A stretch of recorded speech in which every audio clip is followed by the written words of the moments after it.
Halo rakyat Indonesia, balik lagi sama gua si Buta. Pasti masih banyak yang belum paham kalau kerugian negara dalam kasus Jiwasraya itu perhitungannya melalui skema unrealized loss. Buat yang belum paham, gua bakal jelasin. Simak baik-baik ya.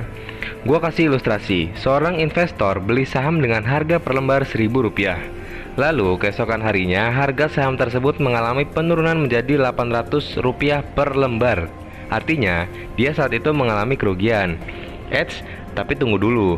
Selagi investor tersebut belum menjual sahamnya, maka itu belum dapat dikatakan kerugian yang terrealisasi atau kerugian nyata, atau bisa disebut juga realized loss, alias menjadi unrealized loss atau potential loss, karena saham yang turun tadi masih punya potensi untuk naik kembali.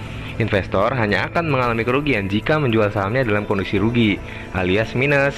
Sepanjang tidak dilakukan penjualan aset, penurunan nilai saham maupun reksadana hanya akan menjadi unrealized loss, karena saham tersebut masih mempunyai nilai dan tetap dapat dijual mengikuti fluktuasi harga pasar.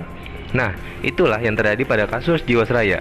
BPK melakukan perhitungan kerugian negara akibat kasus Jiwasraya melalui skema investasi atau unrealized loss.